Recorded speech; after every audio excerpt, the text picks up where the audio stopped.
is the animal tissue. Animal tissue.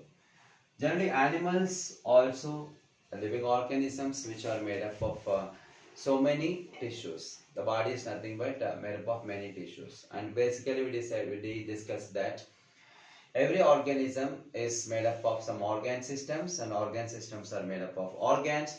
Organs are made up of tissues. The same way, the tissues are the parts which make the entire body of an organism. The same way like plants, the animals also having some tissues in their body, and those tissues are categorized into few types based on the structure and function and the location.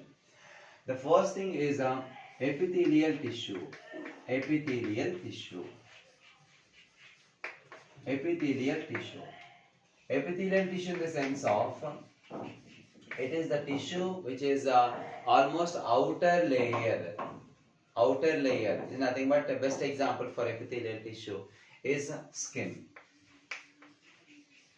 Epithelial tissue, which is the outermost layer of the body, which protecting the internal organs from invasion of bacterial and viral infections. Right? Epithelial tissue is the most important tissue and the first important tissue that it is classified into three types. It is classified into three types based on the location itself. Based on location and structure. Location and structure. Right? The first one is squamous epithelium. Squamous epithelium. Squamous epithelium. Squamous epithelium means epithelial tissues when they are formed with a single cell thickness. Generally, the epithelial tissues are thin, delicate, and a single cell thickness. These are right. And when the epithelial tissues are forming like a single cell thickness, like a single cell, they're forming like a cells, one layer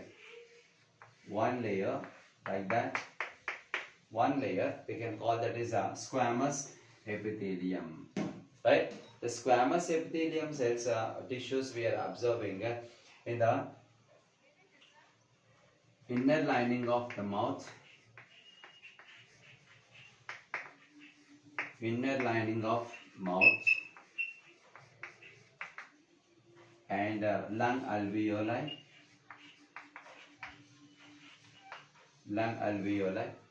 right? And blood vessels, inner lining of the blood vessels, inner lining of blood vessels. These are the areas or the locations we can find the squamous epithelium. Right? And the another type of epithelial tissue is stratified epithelium. Stratified epithelium. Stratified epithelium. Stratified epithelium.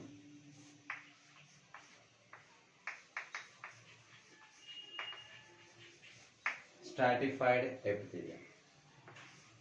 When epithelial tissue is forming with a single cell thickness, it is a squamous epithelium. Whenever it forms the more than a layer means when the squamous epithelial tissue is forming many layers, 2, 3, 4, 5, like this much of layers are increasing, that is called stratified epithelium. This is the tissue which gives the protection and mechanical support to the internal organs of the body. Right? And the latter is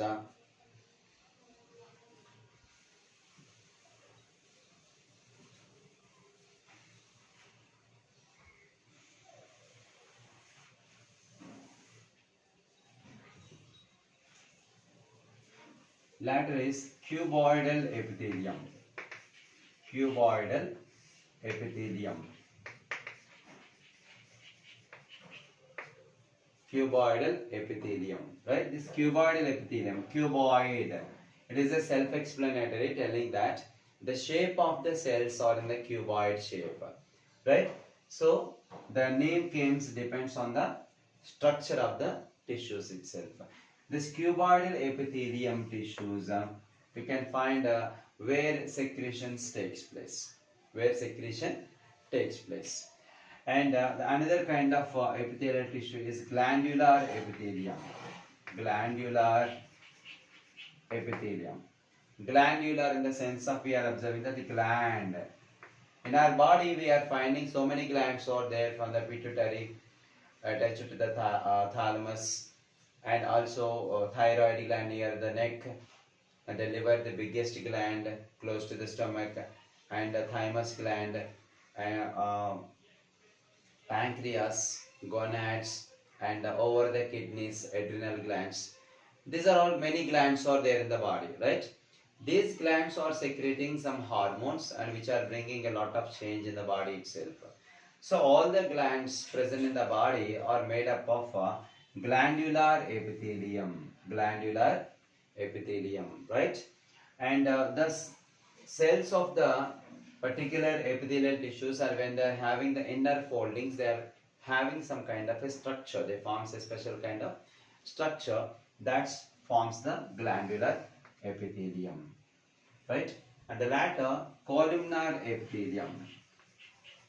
Columnar epithelium. Columnar epithelium. We can see that the columns, the cells are like a columns itself. The long columns like structure, we can observe the cells are there. Based on the structure, these cells are called columnar epithelium. The columnar epithelial tissues we are observing in the where absorption takes place. Where absorption takes place. Absorption in the sense of particularly we are observing in the body, the small intestine. After the digestion, the nutrients are absorbed into the body itself, right?